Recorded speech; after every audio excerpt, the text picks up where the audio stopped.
Health Journal, bringing you the latest information on medicine, psychology, diagnosis, treatment, and prevention. Major medical advances are made each week, and each week the American Health Journal keeps you up to date. Hello and welcome to this edition of the American Health Journal. I'm your host, Roger Cooper. Today's program offers the newest information to improve the quality of your life. First up, a special report on a breakthrough in heart disease prevention. We'll speak with a Nobel Prize-winning researcher about how to improve your heart health. Now on the American Health Journal. An amazing discovery has proven vital to cardiovascular health: nitric oxide. Our executive producer, Roland Perez, interviewed the winner of the 1988 Nobel Prize in Medicine on this recent discovery. At the David Geffen School of Medicine at UCLA, I had the opportunity to interview Dr. Louis Ignauro. Dr. Ignauro won the Nobel Prize in Medicine for his research into nitric oxide. And now he's using nitric oxide in exciting new treatments for heart disease that produce instant and dramatic results that may lower blood pressure and even reduce cardiac disease. Nitric oxide was a molecule I wasn't studying until the late 1970s. My colleague who shared the Nobel Prize, Fred Murad, had discovered that nitric oxide could elevate the cellular levels of an important signaling molecule called cyclic GMP. And we became interested in how this might occur. We knew that drugs like nitroglycerin, which had been used since the days of Alfred Nobel 150 years ago to treat hypertension and treat heart pain, we knew the drug worked very well, but the mechanism of action was unknown. So we thought that perhaps the nitro part of nitroglycerin might somehow be converted in the body to nitric oxide. And so we did some key experiments, and we showed that nitroglycerin can be metabolized, if you will, to nitric oxide in the smooth muscle of the arteries. And we then showed that nitric oxide was the active principle responsible for the vasodilating action of the nitroglycerin. So this is how we first started to look at NO, because we suspected nitroglycerin might work through a nitric oxide mechanism. And what this led to, very simply, was the recognition that nitric oxide is such a potent vasodilator in the body, and we couldn't understand why our body would have receptors to interact with an outside chemical like nitric oxide, unless our bodies made nitric oxide, but we didn't know about it.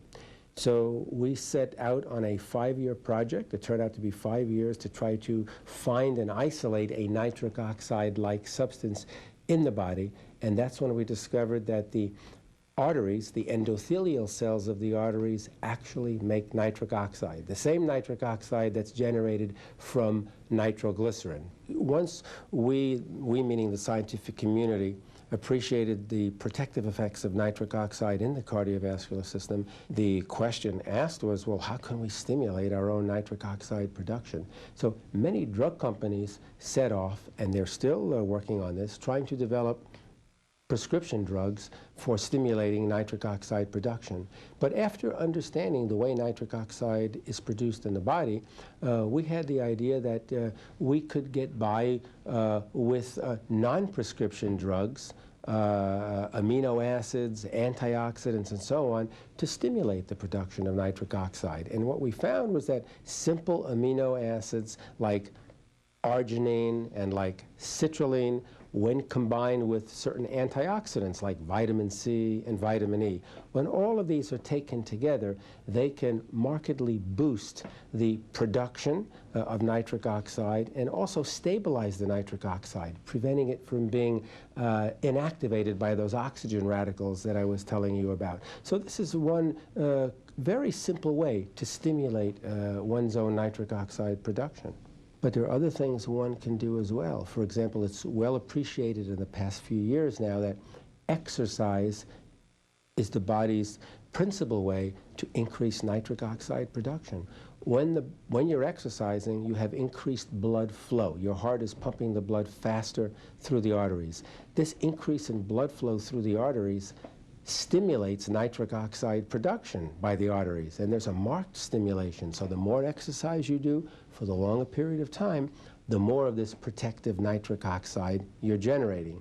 And then thirdly, diet. Diet is so important because now it's well known that a diet that's rich in fats and lower in protein promotes oxidative stress. Oxidative stress, which can lead to diabetes, can lead to obesity, and most importantly leads to a deficiency of nitric oxide. And then once that happens, you have all of the accompanying side effects of a deficiency of nitric oxide, like atherosclerosis, stroke, heart attack, and so on. I think that that kind of program would go a very, very long way to maintain cardiovascular protection and probably allow the person, enable the person to live a longer life. There's lots of long-term benefits available from nitric oxide therapy. We know quite a few of them today, and each month that goes by, there's a new publication about a new long-term benefit. The long-term benefits in the cardiovascular system are very, very important. One would be to prevent an increase in blood pressure or to lower the blood pressure once it's abnormally elevated. In other words, to treat hypertension, okay, to lower the blood pressure. Also, another long-term benefit would be to protect against the incidence of stroke and myocardial infarction. One of the things nitric oxide does is it subtly interferes with blood clotting. It doesn't just prevent blood clotting if you have an injury, but it does prevent unwanted blood clotting. Unwanted meaning you don't want blood clots to occur in the coronary artery to cause a myocardial infarction, and you don't want clots to occur in the cerebral arteries, which would cause a stroke. So when you have a normal, healthy endothelial layer in the arteries, the nitric oxide that's made will protect against the development of stroke and against myocardial infarction. And another very important protective effect of nitric oxide is to protect against atherosclerosis, or coronary artery disease, or plaque formation in certain arteries of the body. So those are just three, to name a few. Dr. Ignaro's 5-year project investigating the role of nitric oxide has resulted in a new book that may change how cardiovascular disease is prevented and treated. The name of the book is No More Heart Disease, where the no stands for NO, or nitric oxide. And I think the name is a good one because if a person is going to embark on and stay on a nitric oxide therapy, I think that, which would be a lifelong process, one would have very significant protection against cardiovascular disease. But once an individual has serious cardiovascular disease, there's no question that embarking on nitric oxide therapy does begin to reverse the process. The blood pressure comes down, the cholesterol levels, LDL levels begin to come down, kidney function is restored, limb pain in diabetics disappears, and so on. So that's a restoration of function. So it's kind of a reversal. I'm not saying 100% reversal, but I'm saying it's a gradual reversal. And of course, this has been going on only for two years or so. We don't know what's going to happen, 10 years from now. We essentially have just begun to scratch the surface, in my opinion, and in the opinion of the investigators working in this area. So there are many, many things to look forward to with regard to nitric oxide therapy and the possible prevention of other kinds of disorders outside the cardiovascular system.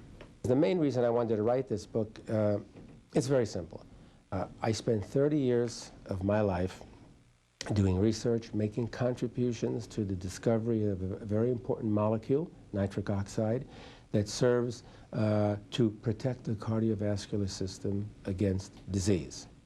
Okay, put very simply, the lay public does not read the papers I publish in the scientific journals.